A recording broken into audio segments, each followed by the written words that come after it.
From the outset, this coronavirus has been compared with flu, so let's see how that works. First of all, the coronavirus appears to be deadlier. US authorities list flu's mortality rate at 0.1%. The WHO says the mortality rate amongst known cases of the coronavirus is 3.4%.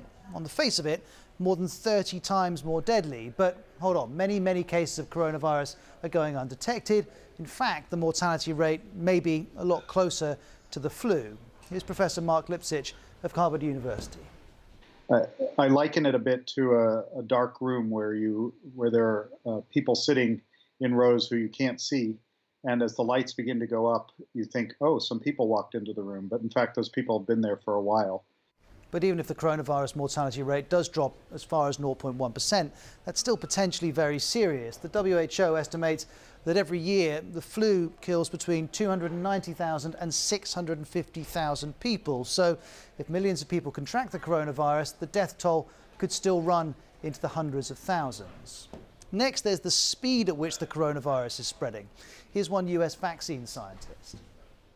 One of the things we've learned, this virus is so highly transmissible that you can be caught off guard pretty quickly. And as a consequence, things can move quickly, so you have to watch out.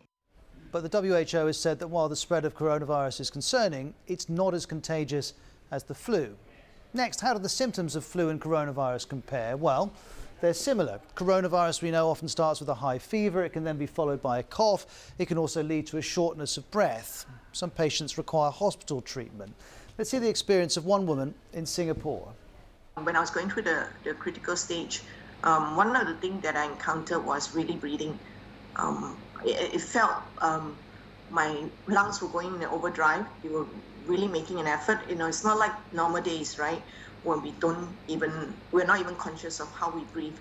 It was just so laborious trying to get from my bed to the bathroom, which was like, 5 meters away, just walking to the bathroom, and it was just challenging. Now, like Julie, the majority of people who've had the coronavirus have recovered, but like flu, this coronavirus can lead to issues such as pneumonia and severe acute respiratory syndrome, and they in turn can lead to multiple organ failure and in some cases death. And as with flu, those over 70 years old and with pre-existing respiratory conditions are more vulnerable, all of which makes these two diseases sound very familiar. But here's the WHO on why this coronavirus is something different. We can't treat COVID-19 exactly the same way we treat flu. COVID-19 is a new virus to which no one has immunity. That means more people are susceptible to infection, and some will suffer severe disease. So coronavirus is possibly more deadly, possibly less contagious than flu, but there's a huge caveat here. Scientists have studied flu for centuries. They're only now starting to study this coronavirus.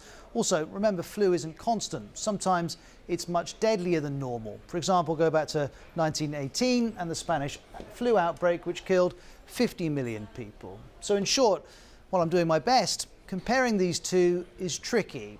My colleague Lauren Moss can explain more. This is really what everyone wants to know, but the first important thing to point out is that seasonal flu and coronavirus are not directly comparable. Coronavirus is a brand new pathogen, there is no vaccine, and people don't have any kind of immunity to it yet. More cases are emerging every day, and health experts are working around the clock to try and respond to what more is being discovered about the virus and how it behaves.